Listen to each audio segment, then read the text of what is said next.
নামিয়ে নেব।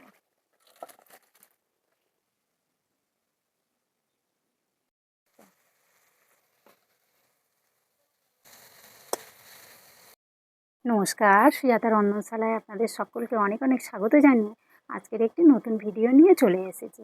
আজকে দুটো রান্না করে দেখাবো। আজকে ঝিঙে দিয়ে আর কলমি শাক দিয়ে পাতলা ঝোল, রুই মাছ দিয়ে আর পোস্ত দিয়ে কলমি শাক ভাজা। আমি রান্নার জন্য কী কী নিয়েছি উপকরণ আপনাদের একটু দেখিয়ে দিই। আসুন। দুরকম পেঁয়াজ কুচিয়ে নিয়েছি, এটা শাকের জন্য, এটা ঝোলের জন্য।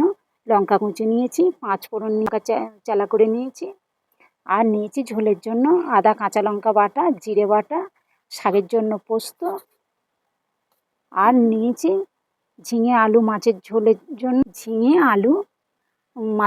জন্য নিয়েছি ঝিঙে আলু আর এই কলমি শাক, আর ভাজার জন্য নিয়েছি কলমি শাক, আর লবণ হলুদ। আপনাদের দাদা বড় মাছ কাটিয়ে নিয়ে এসছে, তার থেকে আমি আমার প্রয়োজন মতো 4 পিস নিয়ে এসছি। এবার আমি উনুনটা ধরিয়ে নেব। কড়া গরম হতে থাক, আমি মাছের লবণ হলুদটা মাখিয়ে নেব। লবণ হলুদ মাছগুলো লবণ হলুদ মাখিয়ে নেব। মাছে লবণ হলুদ মাখানো হয়ে গেছে। কড়াই এবার তেল দিয়ে দেবো। রান্নাটা আমি সাদা তেলে করব।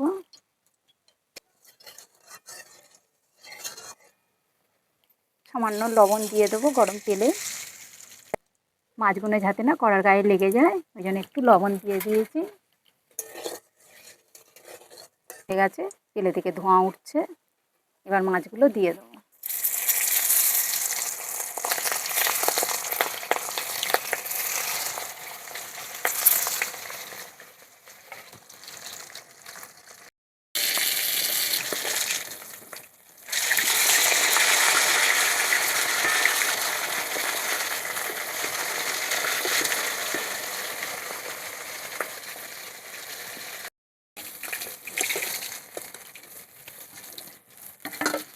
তেলে দিয়ে দেবো 5 ফোড়ন, চেলা করা কাঁচা লঙ্কা, দিয়ে দেবো পেঁয়াজ,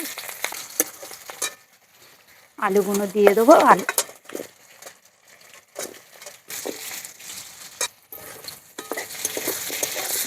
আলুগুলো পেঁয়াজের সঙ্গে ভালো করে লাল লাল করে ভেজে নেব। লাল লাল করে ভাজা হয়ে গেছে, আমি এবার দিয়ে দেবো ঝিঙেগুলো। আলুগুলো ভাজা হয়ে গেছে।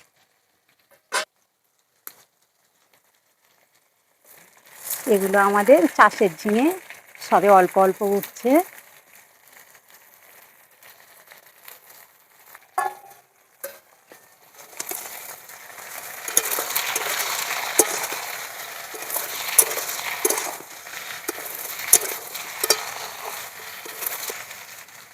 আমি আলুর সঙ্গে ঝিঙেটা ভালো করে ভেজে নেব।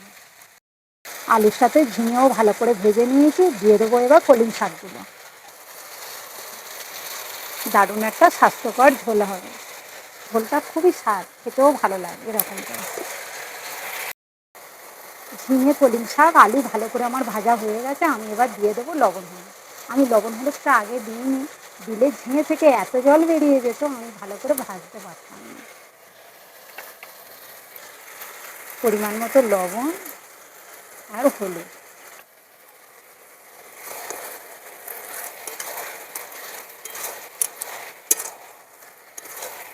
দিয়ে দেবো আদা কাঁচা লঙ্কা বাটা আর জিরে বাটা।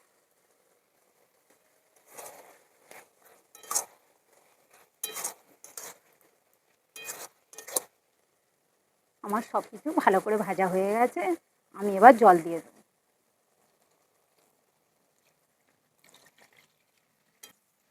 এবার একটু চাপা দিয়ে দেবো।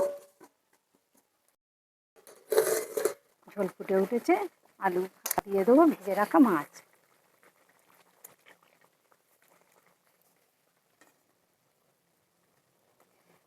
ঝোলটা হয়তো দেখতে আপনাদের মনে হচ্ছে কেমন সাদা সাদা, কিন্তু ঝোলটা খেতেও সুন্দর সুস্বাদু হয়।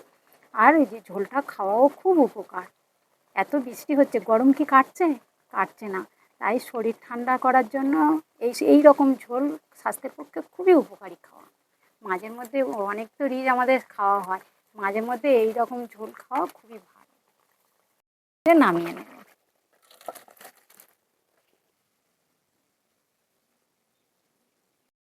এবারে শাক ভেজে নেব। দিয়ে দেবো কড়াই তেল, দিয়ে দেবো শুকনো লঙ্কা, অল্প একটু পাঁচ ফোড়ন।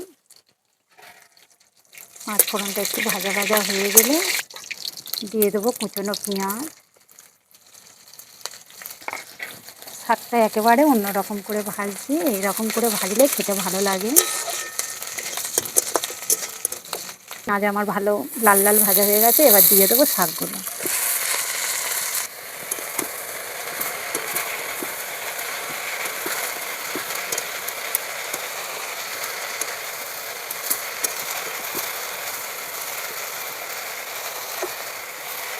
শাকটা একটু নেড়ে চেড়ে কমে এলে তারপরে লবণ দেবেন, কেন শাক দেখতে অনেকটা ফুলে থাকে, লবণ দিলে লবণটা বেশি হয়ে যাবে। শাক যখন কমে আসবে তখন লবণ দিতে হয়, তখন আন্দাজটা ঠিক পাওয়া যাবে। ওই জন্য এখন আমি শাকটা এরকম ভেজে নেব, কমিয়ে নেব।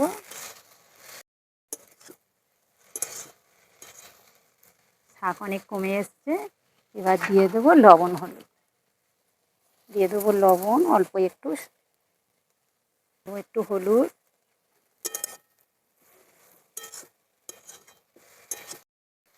শাক ভাজা আমার হয়ে গেছে। এবার দিয়ে দেবো পোস্ত, এবার দিয়ে দেবো একটু চিনি। শাক ভাজায় চিনি দিলে খেতে খুব ভালো লাগে।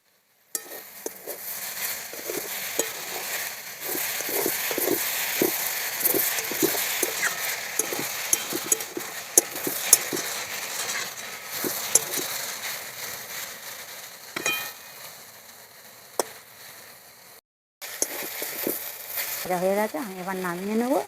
তা আপনারা এইভাবে একবার শাক ভাজা খান, এইভাবে একবার শাক ভেজে খেয়ে দেখবেন কতটা খেতে ভালো লাগে। এই শাক ভাজা দিয়েই আপনার সারা ভাত খাওয়া হয়ে যাবে। একে তো আমাদের এগুলো চাষের শাক না, আমনামনি হয়েছে মাঠে, এ তো সার খোল দেওয়া নয়। আর এই শাকগুলো এমনিতে খেতে খুবই স্বাদ, ঝোল করলেও সে ঝোলের স্বাদ অন্যরকম, আর ভাজলে তো অসাধারণ। তাই আর এই রকম পোস্ত দিয়ে ভাজলে তো আর কোনো কথাই নেই। আপনারা এইভাবে একবার ভেজে খেয়ে দেখবেন।